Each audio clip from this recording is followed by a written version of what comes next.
Bonjour à tous, c'est Pastille et j'espère que vous allez bien. Aujourd'hui, je vous propose une lecture sur fond de feu qui ronfle dans le poêle, de vent qui souffle dans la cheminée, parce qu'il fait assez mauvais dehors. Mais voilà, nous sommes confortablement installés près de ce feu et j'ai choisi une lecture où on va parler des mondes souterrains. On va s'éloigner de cette tempête qui est dehors et on va découvrir les mondes imaginés dans différentes fictions. C'est un article tiré des Carnets du paysage numéro 34. C'est une très belle revue et le titre de ces carnets, c'est Sous l'horizon. Cet article a été écrit par Gilles Tiberghien, qui est philosophe et enseigne l'esthétique à l'université Paris 1 Panthéon-Sorbonne, et s'intitule Fiction, la profondeur des horizons. Donc je le ferai en voix douce, parce que ça fait quand même pas mal de temps que j'en ai pas fait, même si la dernière vidéo était en voix douce, voix normale. J'aime bien en faire de temps en temps, pour les gens qui n'aiment pas le chuchotement. C'est parti. On a depuis longtemps pensé que la face visible de la Terre cachait un monde souterrain auquel nous pourrions accéder par des portes secrètes. Là se situaient les demeures infernales. On a même pu parler d'une géographie des enfers, dans l'Odyssée ou dans l'Énéide, avec ses gorges obscures, ses fleuves de feu, ses routes menant à l'Achéron. Pour les Grecs et les Latins, c'est par l'antre de Cume, où prophétisait la Sibylle, que l'on pouvait y pénétrer. Platon pensait d'ailleurs que notre écoumène n'est en fait qu'un pli de la véritable terre, une anfractuosité. Nous, donc, nous en habitons les creux, écrit-il dans le Phédon, mais sans nous en douter, et nous nous imaginons habiter en haut sur la surface de la terre. À leur mort, la plupart des hommes sont conduits en barque sur l'Achéron pour parvenir au lac Acherousia, où chacun est purifié et peut, après avoir bu les eaux du Léthé, revenir sur terre vivre une nouvelle vie. Quant aux criminels, auteurs de sacrilèges et d'homicides, ils sont plongés dans les eaux du Tartare. Chez Dante, l'enfer est situé exactement au centre du monde, à l'endroit où se tient Lucifer. La forme en entonnoir de la cavité infernale est due au mouvement de rétraction de la terre terrorisée à l'idée du contact avec le démon. On sait que cette structure infondibuliforme, voilà un nouveau mot, est composée de 9 cercles qui s'enfoncent en spirale toujours plus profondément vers le centre, celui des crimes les plus abominables, éloignant ainsi davantage les damnés de Dieu. Nous avons pu penser que des villes, voire des pays entiers, s'étendaient sous nos pieds. Un secret connu de certains, mais que la plupart ne soupçonnaient même pas. Les Sumériens imaginaient un lieu nommé Abzu, où vivaient les dieux du dessous, et selon une ancienne croyance tibétaine, il existerait un monde intérieur dont le souverain serait représenté dans notre monde par le Dalai Lama. La capitale de ce royaume serait Shambhala. C'est là que vivrait ce monarque et sa cour, entourés d'êtres particulièrement éclairés et dépositaires d'un savoir et d'une philosophie destinés au bien de l'humanité. Des tunnels relieraient le Tibet au reste de notre planète, et ce réseau s'étendrait jusqu'en Égypte et en Amérique du Sud. D'après Alexandra David Neal, le siège de Shambhala pourrait se situer dans les environs de Balkh, au nord de l'Afghanistan. Selon certaines traditions, l'ancien nom de la cité après la conquête musulmane serait Shamsi-Bala, qui pourrait être une transformation du sanskrit Shambhala en persan. Les spéculations les plus fantaisistes ont tenté de donner consistance à ces récits sans aucun fondement, même si en ce domaine, certains scientifiques ont cherché à étayer ce que l'on a appelé la théorie de la Terre creuse. Cette théorie est formulée dès la Renaissance par le père jésuite Athanasius Kircher, 1602-1680. Dans son Mundus Subterraneus, 1665, il indique la localisation de l'Atlantide et l'emplacement des sources du Nil. Mais surtout, il affirme que l'intérieur de la Terre est creusé de multiples cavités où circulent l'eau et le feu. Kircher compare d'ailleurs la circulation souterraine des eaux à celle du sang dans le corps humain, telle que décrite par le médecin contemporain de Descartes, William Harvey. Selon lui, et bien d'autres ensuite, il existerait un gigantesque maelstrom au large des côtes norvégiennes, à peu près à l'endroit du Moskstraumen par lequel on pourrait pénétrer l'intérieur de la Terre.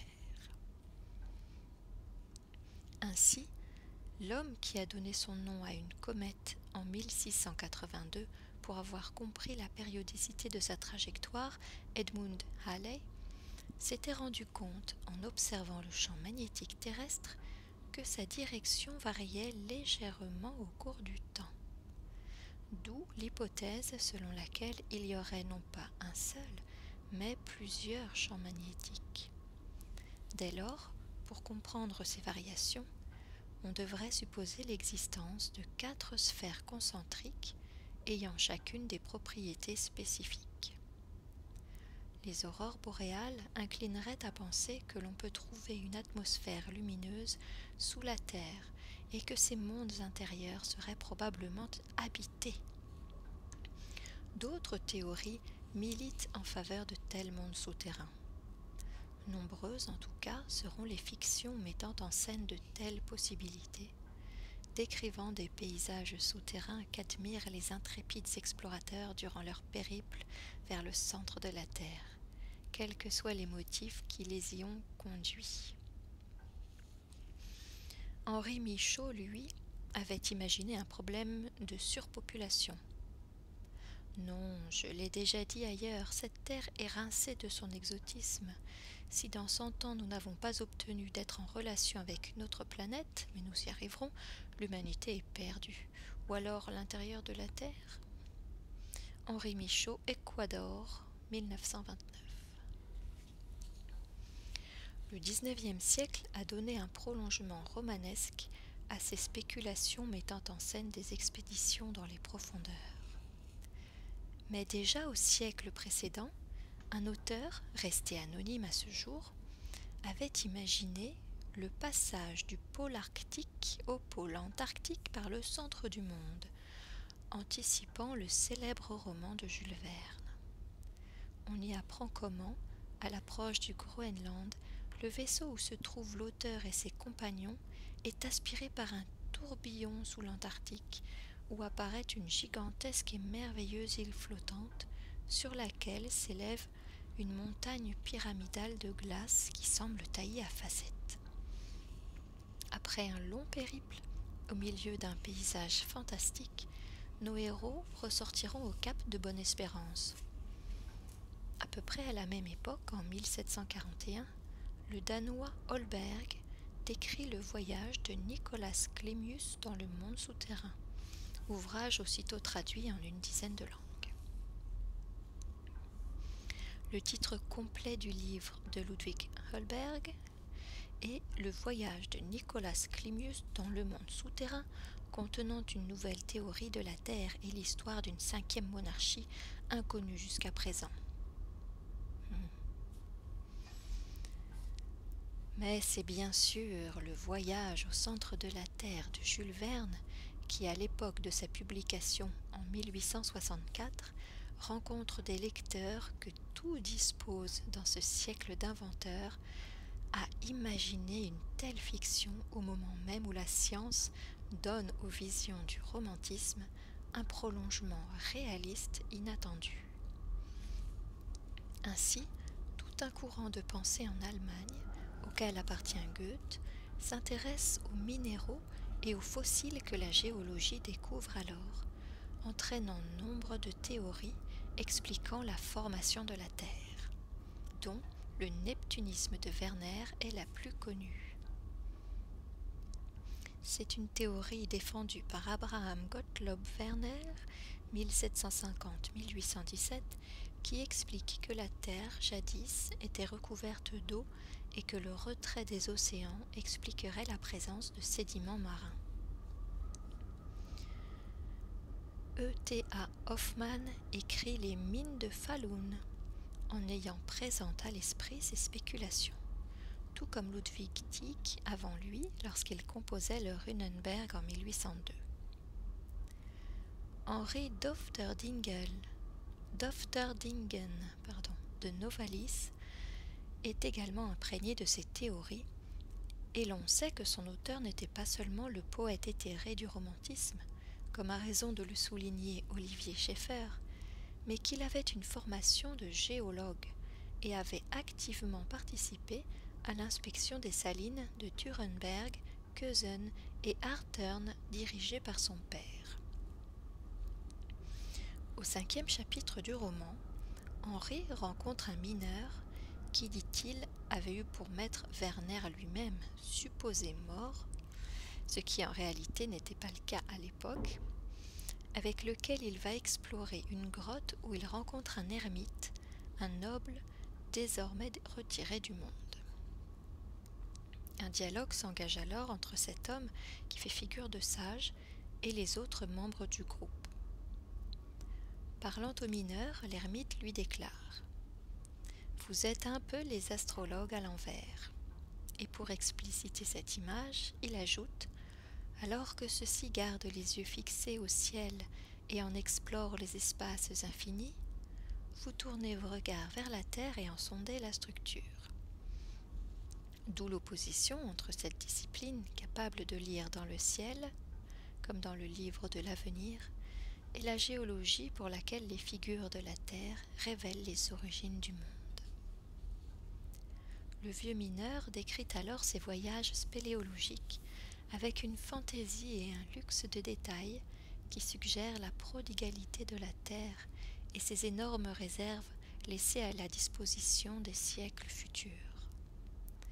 Ainsi, évoquant les monts Carpates et les vallées rocheuses du Tyrol, il poursuit. En bien des lieux, c'est comme un jardin enchanté que je voyais autour de moi. Ce que j'apercevais était tout de métaux précieux et dans des formes d'un art accompli. Il pendait aux rameaux élégamment bouclés de l'argent, des fruits éclatants aux transparences de rubis, et ces arbrisseaux chargés se dressaient sur un sol de cristal inimitablement travaillé. Dans le voyage au centre de la Terre de Jules Verne, l'expédition s'enfonce toujours plus profondément pour accéder peu à peu au terrain primitif, si bien, poursuit Axel le narrateur et neveu du professeur Lidenbrock, qu'aux schistes succédèrent les gneiss d'une structure stratiforme, remarquable par la régularité et le parallélisme de leurs feuillets, puis les micaschistes, disposés en grandes lamelles rehaussées à l'œil par les scintillations du mica blanc. La lumière des appareils, répercutée par les petites facettes de la masse rocheuse, croisait ces jets de feu sous tous les angles, et je m'imaginais voyager à travers un diamant creux, dans lequel les rayons se brisaient en mille éblouissements. On retrouve ici quelque chose de ces rêveries cristallines chères aux romantiques allemands et à cet imaginaire des mineurs sublimé par les poètes de l'époque. Bachelard remarquait que les descriptions d'Henri Dofterdingen auraient pu nous faire croire au spectacle d'un autre monde. Mais nous ne devons pas oublier, ajoutait-il, que ces spectacles sont évoqués dans la maison du mineur, si bien que l'on a affaire ici à une rêverie profonde et fondamentale de notre psyché lithognomique, qui ne suppose pas pour autant d'avoir réellement exploré les profondeurs de la Terre.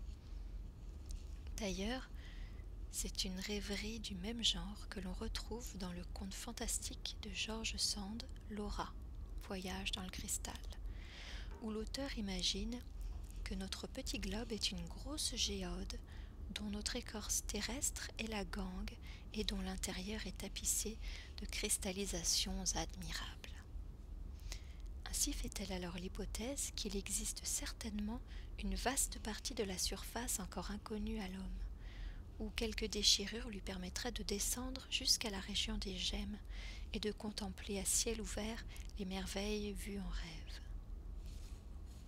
Cette déchirure serait une sorte de crevasse volcanique existant au pôle où reposeraient des amas de gemmes responsables des aurores boréales. Ici, la production littéraire rejoint les spéculations scientifiques de Halley, et dans les deux cas, on assiste à une sorte de valorisation de l'intériorité de la Terre. Le sous-sol, c'est le lieu du secret, voire du mystère, de la fuite aussi. On enfouit des choses que l'on veut dissimuler au monde et parfois à nous-mêmes. Dans Le fantôme de l'opéra de Gaston Leroux, un être au visage défiguré se cache et hante les sous-sols du bâtiment, construit, dit-on, sur un lac artificiel conçu par l'architecte Charles Garnier. Celui-ci, en creusant pour établir les fondations, avait rencontré un terrain marécageux. Pour résoudre le problème des infiltrations d'eau, il en avait fait une immense cuve étanche, une réserve d'eau de 2500 mètres carrés. La description de Gaston Leroux est beaucoup plus fantastique. Dans le roman, le lac est alimenté par une rivière. Là se trouve le repère du fantôme, plein de pièges tendus à ses éventuels poursuivants. C'est de là qu'il lance ses attaques et c'est sur ce royaume qu'il règne en maître. Raoul, le héros du livre, poursuit la créature Éric, le fantôme, le prestidigitateur déchu, qui a enlevé la jeune cantatrice Christine. Il emprunte avec son compagnon le Persan le chemin que suit habituellement le monstre pour rejoindre sa retraite en passant par un corridor secret créé lors de la Commune de Paris et qui permettait aux geôliers de conduire les prisonniers au cachot construit dans les caves. C'est durant cette poursuite que se dévoile le théâtre invisible, l'envers des décors de l'opéra, comme un autre côté du monde, celui dans lequel, selon la métaphore stoïcienne, chacun est appelé à jouer un rôle. Sauf qu'ici nous pénétrons dans le lieu de toutes les puissances fantasmagoriques. C'est des dessous, ont dit messieurs X, Y, Z, qui ont consacré à l'œuvre de Garnier une étude si intéressante. C'est des dessous qu'on transforme les Kakoshim en beaux cavaliers, les sorcières hideuses en fées radieuses de jeunesse. Satan vient des dessous, de même qu'il s'y enfonce. Les lumières de l'enfer s'en échappent, les cœurs des démons y prennent place, et les fantômes s'y promènent comme chez eux. Gaston Leroux était fasciné par les mondes souterrains.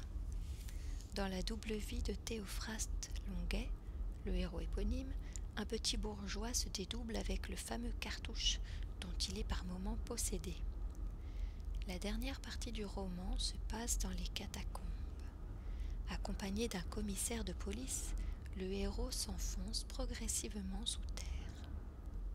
Notre lampe électrique répandant son éclat autour de nous, nous avancions toujours, discutant déjà sur le feu central, quand, les parois de la galerie s'écartant tout à coup, nous nous trouvâmes dans une excavation si vaste, dans un si immense cirque, que notre lumière, si brillante fût-elle, ne pouvait nous en montrer les extrémités.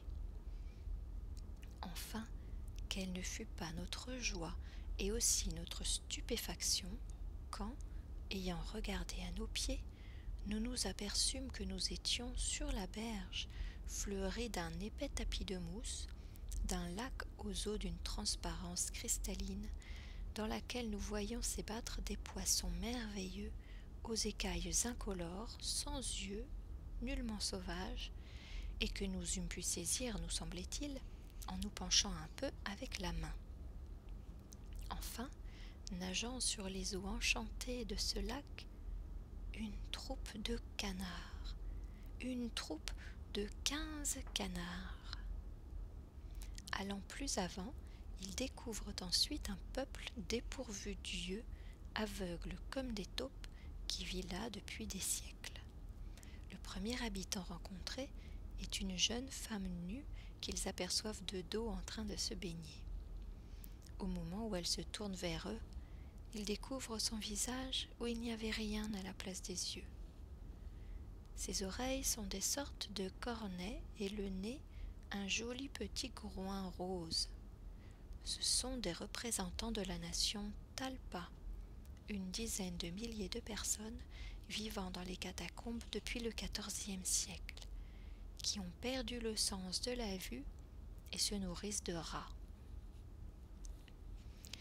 Edgar Rice Burroughs, le fameux auteur de Tarzan, reprenant le mythe de la Terre creuse, imagine dans les années 1930, avec le cycle de Pellucidar, ces personnages explorant un monde souterrain dont la géographie a cette particularité de ne présenter aucun véritable horizon en raison de sa nature concave. Je levai les yeux et commençai à soupçonner la raison de cette étrangeté du paysage qui m'avait frappé dès l'abord par son caractère bizarre et peu conforme au naturel. Il n'y avait pas d'horizon. Aussi loin que l'œil pouvait porter, la mer étendait indéfiniment sa surface mouchetée d'îles minuscules, les plus éloignées réduites à l'état de simples points. Mais au-delà, c'était toujours l'océan, et lorsqu'on cherchait à en découvrir la limite, il fallait lever le regard afin de découvrir le point le plus éloigné perceptible à la vue. Sans horizon, qu'est-ce qu'un paysage ? Et cela a-t-il encore un sens d'employer ce mot pour décrire ce qui s'offre ainsi à la vue de l'intrépide explorateur ? Pourtant, chez Jules Verne, lorsque nos aventuriers parviennent au bord de ce qui semble un océan, s'étendant sous une sorte d'immense globe, le narrateur observe. Nous étions réellement emprisonnés dans une énorme excavation. Sa largeur, on ne pouvait la juger, puisque le rivage allait s'élargissant à perte de vue, ni sa longueur, car le regard était bientôt arrêté par une ligne d'horizon un peu indécise. À un moment donné, le groupe aperçoit des rochers d'une incommensurable grandeur. Quelques-uns, déchirant le rivage de leur arête aiguë, formaient des caps et des promontoires rongés par la dent du ressac. Plus loin, l'œil suivait leur masse nettement profilée sur les fonds brumeux de l'horizon. Ce dernier est toujours incertain. La ligne n'est pas nette et le narrateur explique qu'en scrutant au loin, il cherchait à déchirer ce rideau jeté sur le fond mystérieux de l'horizon.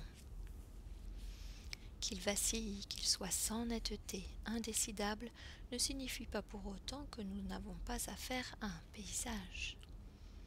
On peut penser, comme Erwin Strauss, que l'horizon se présente non comme une limite, mais comme une invitation à toujours le dépasser, car l'homme ne peut pas plus s'arrêter tout à fait dans le paysage qu'il ne lui est possible d'y échapper complètement. L'horizon se déplace toujours avec nous et dans les profondeurs de la terre, ce n'est rien que nous puissions vraiment identifier, car il recule ou s'immobilise selon que nous avançons ou non. Ces transformations ne dépendent pas seulement de notre vision ou des mouvements de notre corps, mais aussi de ses sensations olfactives, auditives, tactiles, etc. La façon dont nous appréhendons le temps est probablement pour nous une manière de synthétiser et de hiérarchiser tous nos autres sens pour les soumettre aux impératifs pratiques que la vue commande. Mais sous terre, même si nous ne voyons pas ou peu, le corps devient un palpeur synesthésique et le monde, à l'inverse de notre psychisme qui semble se dilater, se rétrécit progressivement. Plus l'espace se restreint, plus les paysages souterrains deviennent les royaumes d'une imagination étale et suspendue. Le temps s'engourdit en nous et beaucoup de spéléologues racontent combien le sentiment de la durée est différent sous terre, comme si tout s'était ralenti.